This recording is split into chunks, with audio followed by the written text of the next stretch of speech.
One. Boom. All right, ladies and gentlemen, get ready to unravel the secrets of digital marketing success and discover how conversations can indeed lead to conversions in the digital world. So stay tuned for an insightful conversation. Let's get this one started. Here we go. Shut up and sit down. Look, a business can give you everything you want in life. Prestige, wealth, freedom. It can also take everything away from you. This show is for those who are willing to take that risk. These are the real life stories of entrepreneurs. But before we start, I have one small favor to ask. Please leave a comment. It can be advice, critiques, tips, feedback, or share this with someone because your engagement is the most valuable and most powerful form of social currency. So thank you, and welcome to another episode of Business Bros. Ladies and gentlemen, today we have a marketing maven on the show who's not afraid to tell you if your baby is ugly in the digital world. In this episode, we're diving into the world of digital marketing with a true marketer discussing advertising audits, marketing strategy disruptions, and navigating the evolving landscape of digital advertising. So get ready for an episode packed with insight on how conversations can lead to conversions in the digital realm. So let's welcome the digital marketing dynamo, Miss Lauren Petrullo.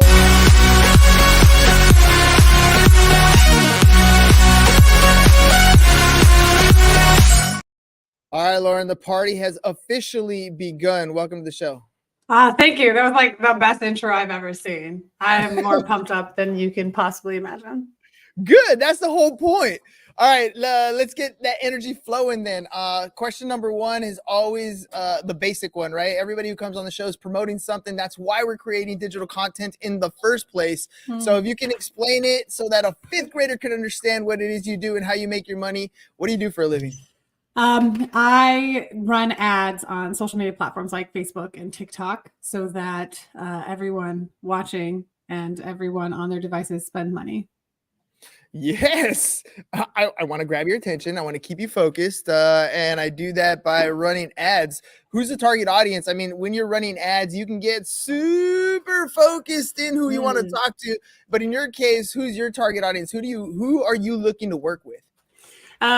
So most of the brands that we work with are doing at least $1 million a year because they have at least a $15,000 per month advertising budget. But we have clients that span the whole spectrum of like small startups to, senior major corporate brands that you've known, like, and heard of. Like we have a few clients that are like young 20s that we've grown their brands from like $1,000 a month to we should be hitting a first $100,000 month this year. And so that was done in a year.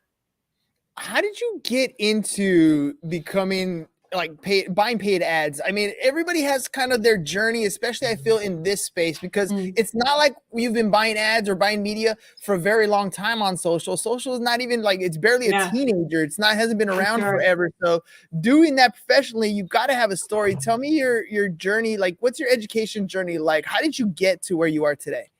Sure. So, from the education journey side, I will just be honest and point blank that it really was irrelevant to what I do. So you can learn what I do through the School of YouTube, which is a free tuition.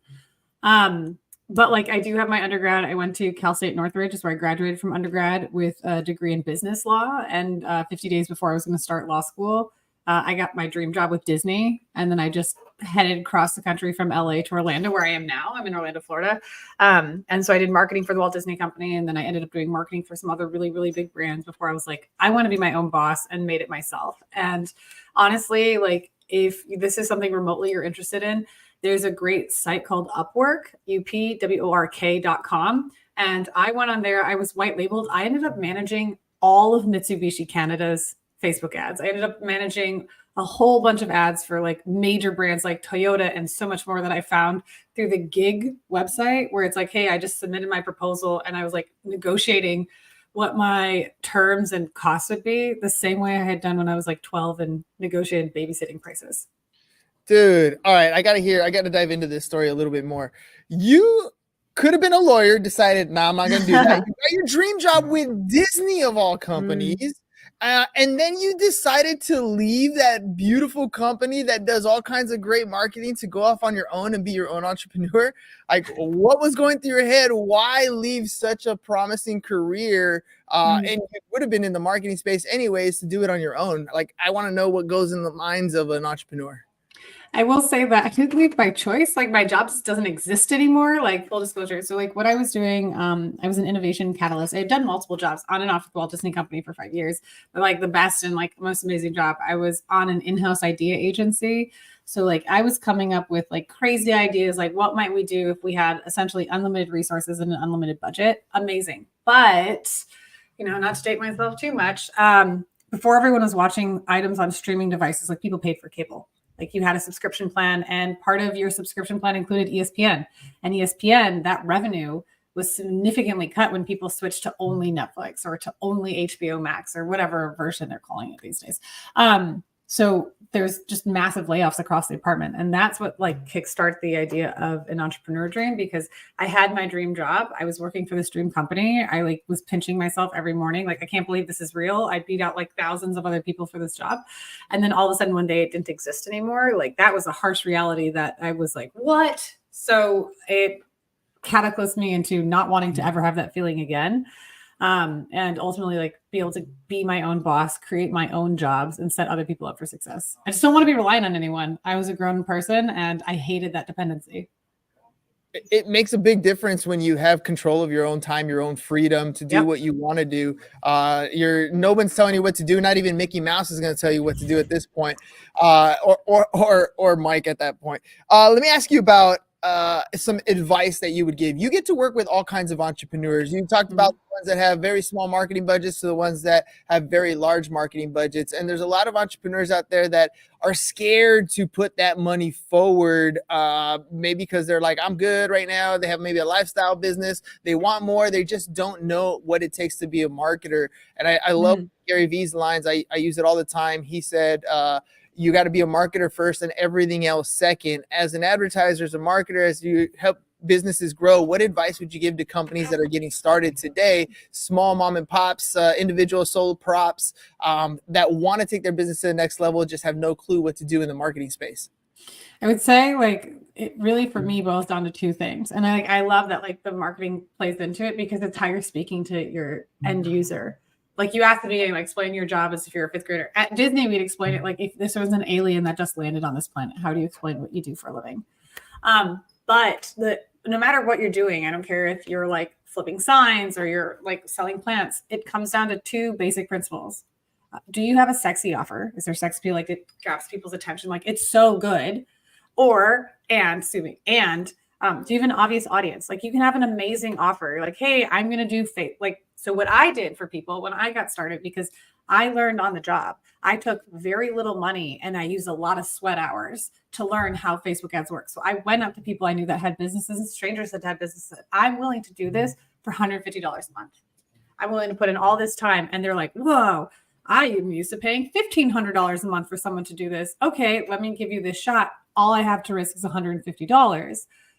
So that was a really sexy offer. And then my target audience was anyone that had already been burned or couldn't afford a Facebook ad. So if it's a super obvious audience with an amazing offer, you can sell it. It's not a problem. You can sell ice to igloos as long as it's a sexy offer for an obvious audience. I think we're a lot of mom and pops and people that are too afraid to get into the marketing space is because they know they don't have a sexy offer because they haven't had people respond to it in a way that's like, oh my gosh, this is the bee's knees. If you can understand what that reference is, great. I don't feel super old. If you don't worry. It's just like, that's awesome.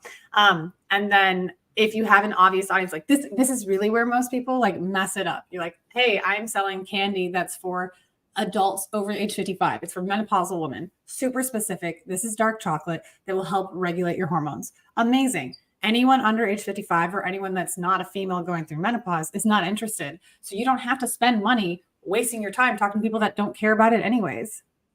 Obvious audience with a sexy offer. That's all it comes down to. Yeah, that offer though, the development of an offer could be really difficult for an entrepreneur, which Okay. is funny because the reason why they get into business in the first place is because they think they can do it better than whoever else they're already working for. So they go out and they go out on their own, but they quickly realize that you're a commodity. You're not something super sexy like that people are actually looking for. But a good marketing person will kind of take what you're doing and give you that messaging that you want to have behind it. What are some mistakes that you see businesses doing that with some little bit of tweaking, we can kind of put that offer in a position where now all of a sudden you have a message behind it, you have an offer that looks good, and you got people saying, yeah, I want to work with you. Yeah, I think a lot of businesses will default to like their friends like it or their family members. Like you have to ask a stranger. Sorry, but like when I tell you I get paid a lot of money to tell someone their baby's ugly, is because they have all their people placating themselves in their lives. They're like, tell me I'm good, tell me how hard I work to be an entrepreneur. And they're lying to them. They're saying this is really great when it might not be true. It might seem great because you're putting emotion and friendship and love behind it, but you have to ask a stranger. You need a non-biased person that's going to tell you like clean and dirty, like, I wouldn't be interested in that. I don't see what the USP is. The USP stands for unique selling point. You have to tell me why this is better than the other thing you're trying to replace it of. At Disney, again, I'll bring it back to that, is we would say like, what is this the Netflix of? We'd use this tool called Borrow It. So it's like, hey, this is an amazing face mask subscription. It's like the Netflix of skincare. Then you allow someone to understand it really quickly. And if a stranger can't get it really quickly, then no one's going to get it. And you need strangers to buy, not your friends that will start to hate you because they're like, okay, we get it. Like you're an entrepreneur, but like, I don't want your stuff anymore, but I don't know how to tell you that. Yeah, that's tough though. The market is completely changing. You have TikTok opening up its own store where you get user generated content. You got businesses that have no clue what they're doing as far as marketing is concerned, but they got a great deliverable. They just need some messaging wrapped right around behind it. To really identify that USP, to really identify that unique selling proposition, again, I feel is super, super tough. Now, you had the advantage of working with Disney. I feel like Disney's training has helped so many people, even if it's on the customer service side. I've noticed that those people who get trained at Disney come out much better at whatever it is they're going to do. I don't know what Disney does. Maybe it's the fairy dust that they sprinkle on you guys. I have no clue, but you guys come out really amazing things that you learn. And I think it's because of the simplicity that you put into it. I heard Russell Brunson talking about, he's a ClickFunnels guy, and he uses the kind of like thing that you were describing right there. He calls it the kind of like bridge. You know, take something that automatically is complex when you see that glaze go over somebody's eyes, like what? It's kind of like, and then give it some simple context to kind of clarify that messaging. Can you give me some a nice little case study, a nice little example of somebody who really stood out to you that you kind of helped clarify that message, give them that kind of like, so that they turn that $1,000 investment into all of a sudden now they're spending a grip? Because I don't think people kind of realize spending $1,000 a month and then spending $10,000 a month sounds like a huge jump, but in reality, on the backside, that's what you actually want to do. You actually want to increase your ad budget, not decrease it, right? Yeah. Well, I mean, I personally, because we bill on a percentage of ad spend, I want you to grow your investment with us as a company. So yeah, the more you spend, the more you should be earning. Of course, there comes operational challenges, right? You have more to fulfill. You need to hire someone else to do the fulfillment for you. Like things break. Like to get from $100 a month to $1,000 a month, there's very different things that you need to employ into your business. Same as you go from 1,000 to 10,000, 10,000 to 50,000. Like things will break. But I think of like a case study of someone who where we helped redefine their offer. Okay, we have a client that we work with. They have their doctor offices. Sorry. They have doctor offices and they cater to an audience in Florida. So super obvious audience, men over 60 years old. And, maybe this is your grandfather or your dad. Sometimes certain exercises, men pee a little with certain movement. Like there's just, their body has changed. And so they were like, hey, everyone needs to sit on this chair. It's it's the bee's knees.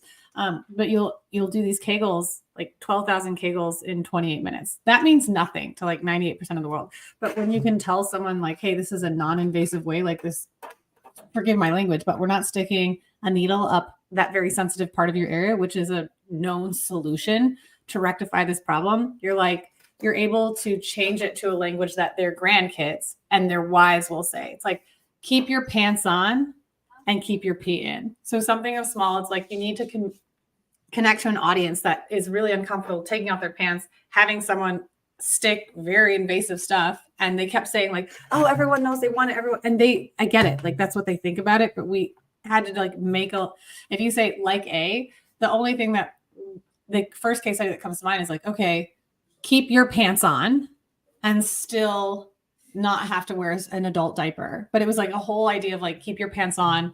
Or when we had switched it for the women's language, it's like, it's because vaginal Botox is so 2006. And so we had used that language and like, forgive me, like that's what it is. It's like you can have needles go in places you don't want needles to go. And all you have to do is sit comfortably in a chair. And then we changed the tool and said it's like a throne.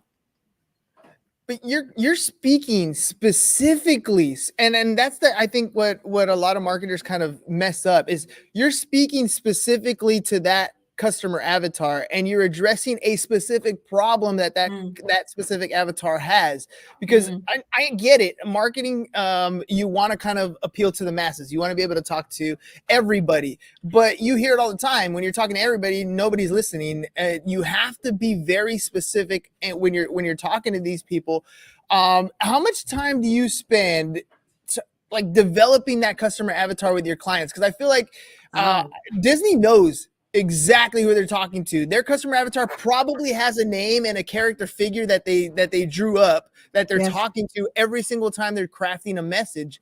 But many companies don't. They're like, yeah, I want to talk to 60-year-old guys, but there's much more specific messaging when it comes to creating that ad that's going to run effectively. Yes. So give me some helpful hints on crafting that customer avatar and crafting that message so that when somebody wants to create some sort of marketing material, they have maybe a framework or something they can work with to figure out who they're talking to and craft that why message effectively. Who they're talking to so they know who's listening, like totally 100%. So there's two ways that we go about it. One, we do a phone call. It's 90 minutes. I have a sheet. If anyone wants it, like you just go ahead and like go to the website, send out a form, fill out anything, or hit me up, Lauren at Mom's Beauty. I'll send you ours. And like we charge a lot of money for this, but it's a 90-minute call where I sit with the people that are listening. So if it's a small business owner or if it's someone responding to customer service or who knows the brand, and we ask like a lot of questions in triplicate, in the sense I'm saying, what have you heard your customers say about your product? What have you heard your customers say about your competitor's product? Then we say, what do you think you've heard them say? Or what can you imagine hearing them say? Because you have to do these different perspectives and it gets tedious and people are like, it's 90 minutes, it's exhausting. But I need to extrapolate every version because the first 20 minutes is just garbage. They're spitting out what they think to be true, not what they know to be true. So like I have a sheet that we just go through. It's like 13 pages of questions with like space for you to fill it in. Or if you're using ChatGPT and say you're taking on a client or you're looking at your own business and doing this and you have reviews, or you find a product like yours and you go to Amazon. So this is my whole hack. Say you're selling, these mugs, these plastic mugs, and Amazon has another seller that sells a product like yours, similar USPs. If you don't already have reviews, what I would recommend you do is go to the competitive product that you're targeting that has a lot of the USPs, download all their reviews, either download them if you have like a scraping tool or just like copy and paste them into a Google spreadsheet. Get all the reviews that are positive, get all the reviews that are negative, put them in two separate tabs, upload them to ChatGPT, and you tell ChatGPT, you are the world's leading authority expert on plastic cups that you can put brands on.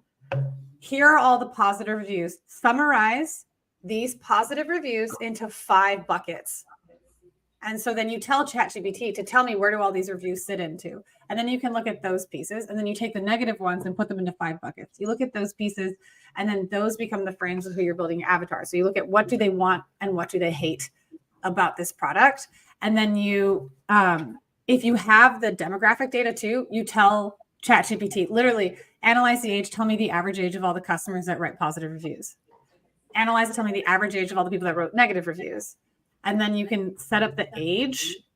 And then based off of that, then you can start to give it a character. Things that I would do too to like build your customer review is if you can extract and say like, tell me if there's any references to music or books And then you start to build what are their knows, likes, and interests. Because the biggest things for avatars for me, when I stop thinking of them as like, you know, an imaginary person, but like, hey, this is Maria the Giver, and she has watched every single episode of Squid Game 3 times over.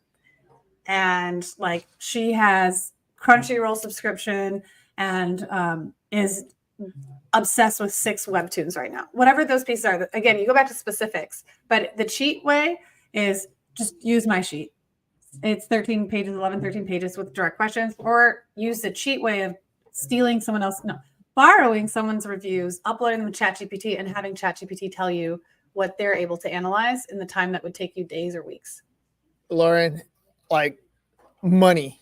That was straight up gold right there. In fact, I gave it a 10. A 10.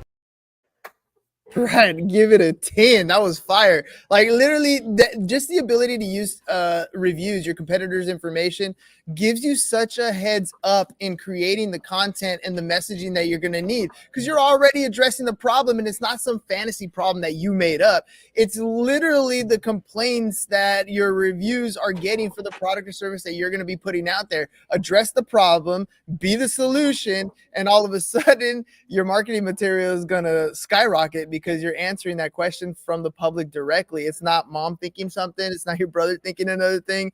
It's literally the public doing the damn thing.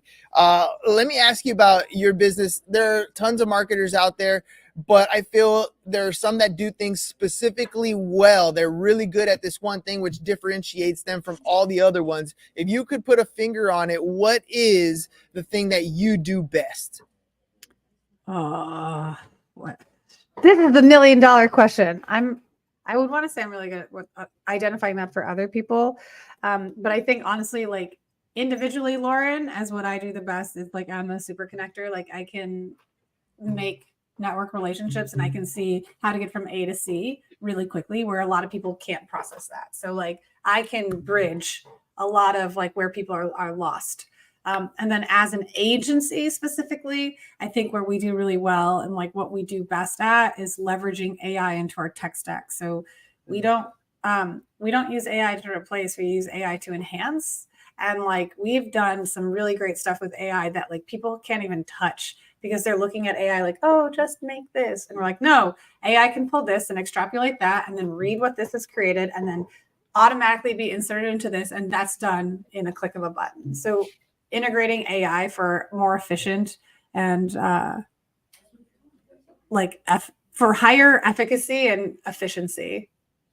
Yeah, at the end of the day, it's a tool. If you're not utilizing the tool, then what are you doing? It's going to surpass you. People that utilize AI are the ones that are going to dominate, not necessarily the AI thing. I know everybody's freaked out about Skynet and the whole internet taking over, Matrix society, but I don't think it's going to be like that. I think it's going to be a tool that we utilize, and those that utilize it successfully are the ones that are going to have the most success.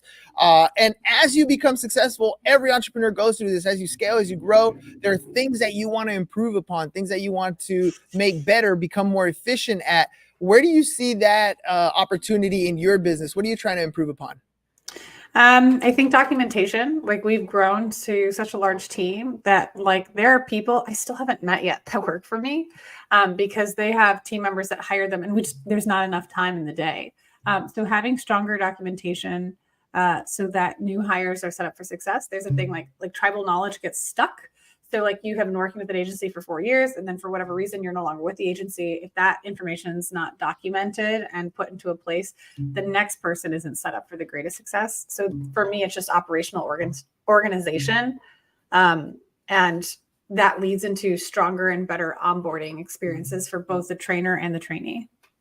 Yeah, it's tough as you get bigger and bigger. It's less and less time. I know when you probably were first getting started, you were like buddy with everybody. This is what you're doing. You can check everything. Now you have to have systems in place that double check people all the time because you don't have time to even meet them in the first place. You're hoping your team is doing that at a level that's very well. And then, I mean, it's all levels, right? Like you have people that you meet with on a regular basis. They have their team members that they meet with on a regular basis. And if you have it built correctly, it's cascading the right information all the way down. We don't got to play telephone, talk about aging yourself, right? You got to play telephone and mess that all the way down the road. Yeah. What about your vision? Where do you see your company going from here on out? There's so many different opportunities. Technology is advancing in so many different ways. Where do you see your company in the next couple of years? Next couple of years. So selfishly, goal in 5 to 7 years, I'm selling the company that I've exited. And just like my full disclosure is cash flow isn't long-term. Cash flow is great. Like you can buy a bag or whatever, but like when you exit a company, you can take home a check that's more than you can make in 7 years or whatever time frame you're looking at for a multiplier. But in terms of like growth and like, because I exit and sell it for like ideally a really nice paycheck, doesn't mean I want to be divorced from it or separated from it. But where I see it going in a few years is like there's a lot of like great opportunities we've had. We've gotten huge stages and like major visible case studies that we've been a part of. And I think in a few years, I'd like it to be in a space where we've expanded our team's knowledge, not just internally where we've grown our team, but externally with like materials and training resources. But then also that like in terms of the 3 like main avatars that we serve, that we're the go-to leader, at least on like 1 or 2 tactics that we can do. So it's just like a stronger online reputation and stronger efficiency, like really leaning into AI in a way that I think most people are afraid because maybe it's like the Matrix or like the Terminator kind of reality, but we're still so far from that let's say worst case scenario that still happens. Like what, are you just not going to do anything and not be profitable and not like win the game? And you're just going to sit there and let someone else win it for you while this potentially inevitable future happens, which, you can be a part of and change that future. But if you're just going to sit there, you're going to watch someone else do it for you. Change your stars, man. Grab at them. Make it happen for yourself. That's the biggest thing. Lauren, if people want to reach out to you, they want to find out more about your marketing, that maybe they have a business they're ready to grow. They don't know anything about ads or doing anything like that. They want to learn from you, get that handout that you were talking about. How can they do that? The easiest way, like if you want to get the handout, like hit me an email directly, like lauren@mongoosemedia.us. I will send it to you. My assistant will send it to you. And then in terms of like, if you're really like looking to learn more about stuff, I'm super involved with this community called Digital Marketer. We have blogs and training courses that I've set up that will really set you up for success. It's a really good library of like specific tacticals. And it's not just myself. There's a whole host of really brilliant humans. And then also, honestly, get to a conference. Like I'm speaking at Traffic Conversions. It's in Vegas. If you want to stand up and like be in the room, like you might live in the middle of a creative desert. You can learn so much, but you have to start doing, and you have to start like being in person. Like that's just a small thing of like virtual can take you so far. Like get in person, go to a conference and start meeting local business owners, because if you're looking to learn, you're going to be in a setting where everyone's giving you information, but you're also going to be in a setting where people are looking for someone to do something with the information they just learned. So if you're like starting your hustle and you're like, I want to start maybe specifically doing Facebook ads, like go to Traffic Conversions or go to another type of conference. Locally is even better because there can be small business owners that are there to learn the same stuff you're learning. And if you're like, oh, I've got this, let me execute and implement for you. Let's make a deal. You'll start making money within 2 hours of attending a conference if you do it right. Surround yourself by the people that you want to be like. Learn from the mentors who are already doing it successfully. That's the key. That's the way you're going to win. Mongoosemedia.us. You can shoot her an email, lauren@mongoosemedia.us. Lauren, I got one more selfish question. Hopefully you don't call my baby ugly, but I just want to know, you've been on a lot of different podcasts. Now you've been here on the Business Bros. What was your experience like as far as getting our marketing material up front, being on the show, creating some fun content? Hit me. What did you think of the show? Well, okay. So yeah, totally. I've been on a bunch. I've been on like huge major podcasts. I've been on like first episodes of podcasts. I want to like full disclosure. This is awesome. Like you have things set up in a way that's super dynamic and easy for the person who's super busy. So like one, love that. Two, you know who your audience is, and you're so committed and devoted to who your audience is. And like, also like you've got your branding set up in place. So like legit, I have been on podcasts that have like a buttload of funding, and I can't speak to whether yours has a buttload of funding or not, but you've got systems in place that like really caters to your audience and elevates your brand to, I'm assuming you have buttloads of funding, or you just have this like huge passion and energy for it. I think like you guys are amazing. Like you're seeking out individuals that are doing, not just talking about the stuff. Cause like sometimes people will find like, oh yeah, you have a really big Instagram following, like 200,000 followers on TikTok. You must know what you're doing. You're like, no, you know, she's got really cute feet. I don't know. That's not true for everyone. But I think like, I'm like legit, I'm impressed. Don't get me wrong. I can always find things that like poke fun of because like, I'm really good at finding all the potholes. But no, I like for sure 10 out of 10, I'm impressed. Thank you. Appreciate that. And I figured I'd get advice from another marketer because at the end of the day, we're in the same space. Any critiques I get, I can just improve upon and make better. So thank you very much, Lauren, for coming on the show. Ladies and gentlemen, one more time, scrolling across the bottom, I'll throw it right there, mongoosemedia.us, mongoosemedia.us. If you're a company and you need to grow, chances are you don't have marketing in place that's helping you get there. And I get it. You're scared about putting some money involved and throwing that money out there, but it's not going to be wasted if you're working with a marketer who can help you really grab your messaging, make the offer really sexy, and then get you in front of the right people that are going to convert for you. That's really what it comes down to. Lauren, thank you very much for being on the program. Guys, we'll catch you guys on the next one. Peace. And we're out. It's over. Go home. Is your business in need of marketing? Try starting a podcast, but not just any podcast. Podcast like a pro. We can show you how to take your business from being invisible to becoming a brand people trust. Go to www.businessbros.biz to get started today.